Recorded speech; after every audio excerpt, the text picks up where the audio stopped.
Adobe finally got caught, paying $150 million, and you likely know why. But a far stranger story is unfolding. Despite record revenues, their stock has plummeted, their market cap has crashed, and their long-standing CEO has resigned. What's truly happening behind the scenes, and why are investors betting against a company making more money than ever? Over the years, Adobe built the most dominant position in creative software. Names like Photoshop, Illustrator, Premiere, and Acrobat solidified their position. No other company truly rivals their dominance in graphic design, video editing, photography, audio mixing, and virtually any creative endeavor. But maintaining a monopoly takes more than great software, which brings us to CEO Shantanu Narayan. In 2013, Adobe was poised for a transformative shift, guided by a very specific strategy. Narayan pushed Adobe to move from boxed sales to the subscription model, famously stating, "Today, people buy experiences, not products." Their revenue began to soar, adding hundreds of millions to every quarter, and on the surface, this might have seemed like a win-win situation. Adobe's products were historically expensive, with individual programs costing around $700 and the entire creative suite running into thousands. So, what was the problem? Surely, subscribing monthly saved users money, right? Crucially, when you bought a license, you owned that copy of Photoshop outright. That $700 wasn't for a year's use, it was yours indefinitely. Upgrading to the newest version typically cost around $200. You would pick up a physical disk in-store, install it, and you were good to go. But Adobe's subscription model wasn't actually saving users much money.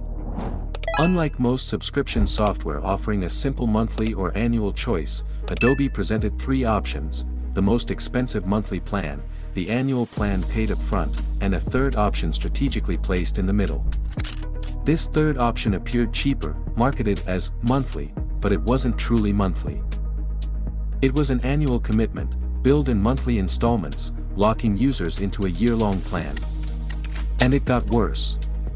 If you wished to cancel, Adobe imposed a staggering 50% early termination fee on all remaining months of your contract. Why should someone unable to pay for even a single month be forced to pay half of every month left? Some users found themselves trapped the moment their 14-day free trial ended. You might be paying $20 a month, but canceling could cost $70. The issues didn't stop there. While many subscriptions allow users to simply disable auto-renew and let their plan expire, Adobe offered no such option. The only way to prevent automatic renewal was to cancel the entire plan, triggering that hefty cancellation fee. It didn't help that customer service was notoriously unreliable. If you visit the Adobe community website, Reddit, or any other creative forum, you'll find endless posts about these cancellation fees. One user wrote, "I've tried to cancel every month and they still charge me. I tried to contact them directly and the phones don't work, tried to cancel through PayPal and it doesn't work. Emailed them directly, they don't respond and proceed to charge my account again."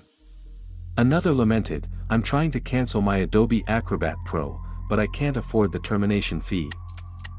A third exclaimed, "Adobe doubled my plan then hit me with a $200 cancellation fee. Freaking out right now." The only reliable recourse, many users found, was to simply cancel their credit card. In some cases, users even reported Adobe charging them, multiple times, after they had already canceled. Customers hated Adobe, yet it felt like there were no true alternatives for most of their products. While alternatives existed, professionals in design, marketing, or any creative field often found themselves compelled to use Adobe. Their employers typically mandated it, given its industry standard status and widespread creative cloud adoption. This brings us back to CEO Shantanu Narayan, and a peculiar twist in this narrative. Narayan consistently ranked among the best CEOs to work for, including number 1 in 2021 and number 3 in 2025, maintaining an A+ rating or 93 out of 100 incomparably. So, while they weren't great to customers, he took exceptionally good care of employees and shareholders. Nonetheless, Adobe was the undisputed king, and this is partly why they're making more money than ever today, though not the only reason. But, soon they'd have to answer for their crimes. The endless complaints were adding up, and they had caught the attention of someone much bigger. But in the meantime, Adobe had other pressing matters. They were about to spend billions in a battle to preserve their monopoly, announcing on September 15, 2022, their intention to acquire Figma for $20 billion. Why Figma? It possessed a rare combination: real-time collaboration, a lightweight, browser-based interface requiring no installation, and a very generous free tier, a stark contrast to Adobe's oppressive hidden fees. Figma represented the most credible threat to Adobe's design dominance in years, and it was growing fast. Users had long observed Adobe acquire their favorite tools, only to watch them slowly change or disappear. In 2005, Adobe acquired the design tool Freehand, then slowly killed its development and shut it down. Why? It was a direct competitor to Illustrator. When users expressed outrage, Adobe's response was blunt: while we recognize Freehand has a loyal customer base, we encourage users to migrate to the new Adobe Illustrator. So, fans of Figma knew exactly what was coming. But this time, it didn't go as planned. Unexpectedly, Adobe abandoned the acquisition after encountering significant hurdles. While previous Adobe acquisitions often went unnoticed, this $20 billion deal was too substantial to ignore, drawing scrutiny across the US and Europe. The UK's Competition and Markets Authority launched an in-depth investigation, publishing provisional findings that highlighted significant competition concerns. They stated the acquisition would harm innovation for software used by the vast majority of UK digital designers. The European Commission echoed these concerns in November 2023. Consequently, Adobe and Figma mutually terminated the agreement on December 18, 2023. This meant Adobe was obligated to pay a reverse breakup fee, a standard clause in mergers designed to protect the smaller company, in this case, Figma. For Adobe, this amounted to a staggering $1 billion. That's right, Adobe had to pay a $1 billion cancellation fee, a moment many found particularly satisfying. More than the financial hit, it was a huge threat to their monopoly. They had literally handed $1 billion to their biggest competitor. Yet, this wasn't even Adobe's biggest challenge. As the Figma deal crumbled, the Federal Trade Commission, FTC, had been meticulously building its case, ultimately filing a lawsuit. The FTC alleged that Adobe fails to adequately disclose to consumers that by signing up for the annual, paid monthly subscription plan, they are agreeing to a year-long commitment and a hefty early termination fee (ETF) that can amount to hundreds of dollars. They further stated that Adobe's ETF disclosures are buried on the company's website in small print or require consumers to hover over small icons to find the disclosures. The FTC concluded, despite being aware of consumers' problems with the ETF, the company continues its practice of steering consumers to the annual paid monthly plan while obscuring the ETF. Adobe, predictably, disputed the claims, among other comments, but their objections ultimately held little sway. After several years of legal battles, Adobe conceded, settling for $150 million. This comprised $75 million in civil penalties and $75 million in free services for affected customers. Crucially, they also agreed to disclose subscription terms upfront, the very practice they had so long obscured. Of course, they didn't admit to any wrongdoing, as expected in a settlement case. Following the verdict, Shantanu Narayan, the CEO who had championed the subscription model for 18 years, announced his resignation, stating he would step down once a successor was found. So, is Adobe's reign finally over? Not entirely. While they would likely continue with similar fees, they were now compelled to make them clearer and less hidden. Despite these setbacks, Adobe is generating serious money, an almost unbelievable amount. In Q1 FY 2026, they reported $6.40 billion in revenue, a 12% increase from the previous year's same quarter, with operating income at $2.42 billion and net income at $1.89 billion. Adobe's revenue has nearly quintupled since 2015. But take a look at this: Adobe keeps making more money, and its stock keeps falling. Right now, it's the lowest it's been in 8 years. They're no longer a $100 billion company. As of this writing, their price-to-earnings (P/E) ratio hovers around 14. For a high-margin, high-growth software company, this is remarkably low, typically multiple times higher. Adobe's P/E has been on a downward trend for a considerable time. In fact, it seemed to drop further every time I checked it during the writing process. Revenue is up, earnings are up, but the amount investors are willing to pay for those earnings is falling. What the heck is going on? Is it the lawsuit? Losing Figma? Partially, but there's something else. Ironically, one of Adobe's biggest bets is exactly what has investors worried. Adobe currently operates with two primary money engines. The first is digital media, encompassing their Creative Cloud applications like Photoshop, Illustrator, and Premiere, alongside Document Cloud, which handles Acrobat and all PDF workflows. PDFs are ubiquitous, ensuring this segment of their business remains robust.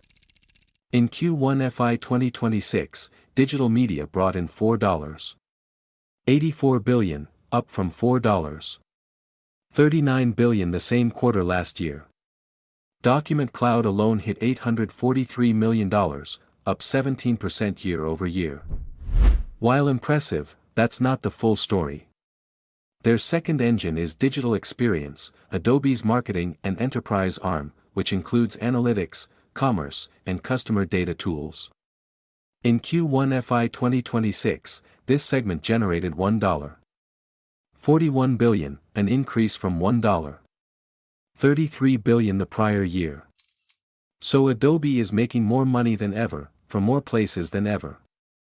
Why is the stock still falling? Losing Figma hurt Adobe in ways the $1 billion fee doesn't fully capture. That deal was supposed to be Adobe's move into collaborative design and product workflows, a space it didn't dominate yet. Walking away didn't just cost $1 billion, it funded a huge threat. However, the underlying issue extends far beyond Figma. Both Adobe and Figma are now heavily invested in the same transformative technology, artificial intelligence. In March 2023, Adobe introduced Firefly, its suite of generative AI models seamlessly integrated into Creative Cloud. Users could type a prompt and generate an image, transform text to video, or utilize generative fill in Photoshop. Within a year of its beta launch, Firefly users had generated over 13 billion images, a staggering figure. Adobe even developed an entire monetization layer around it, effectively shifting from selling software to selling AI outputs. While this might sound promising, it quickly unveiled a significant problem. Beyond the innovation, immense controversies emerged. Adobe faced accusations of forcing users to allow their work to be used as training data for AI models. More alarmingly, they required many users to grant full access to their local content, and most bafflingly, their terms included a non-exclusive, worldwide, royalty-free, sublicensable license to use, reproduce, publicly display, and much more of users' intellectual property. This was especially detrimental for users and companies who rely on NDAs to protect their work, such as those in the film or commercial space. The backlash was immense, and Adobe quickly backpedaled on it. However, Adobe had inadvertently created an even larger problem for itself. Investors are growing increasingly concerned that generative AI won't strengthen Adobe's competitive advantage but, rather, undermine it. Analysts fear that AI tools are directly challenging Adobe's traditional software model, especially as rivals like Canva and Figma rapidly integrate advanced AI features directly into their own products. The market already viewed Adobe as on the wrong side of the early AI winners and losers, one analyst noted, and the CEO stepping down without a clear succession plan has simply deepened that skepticism. Adobe's formidable moat was built on its massive portfolio, deeply integrated workflows, and an abundance of feature-rich tools. Switching away from Creative Cloud, particularly for businesses, was an arduous task. But now, with such a big push into AI, and design getting faster and cheaper because of AI, Adobe's competitive advantage is shrinking. Competitors now have an easy comparison point. No matter its moves, Adobe struggles to escape the mounting pressure from AI, the Figma fallout, and its contentious subscription fees. While much of this is self-inflicted, it's fair to note that even Figma is experiencing its own post-IPO challenges. Nevertheless, it feels as though Adobe's once unyielding grip on the creative market might finally be loosening. Justice, it seems, has arrived for Adobe. And they're not alone in their AI-related woes. Curiously, Microsoft is grappling with an even more severe situation. Its market cap plummeted by $500 billion in a single week following announcements of increased AI spending. To uncover the rest of that story, you can find it right here.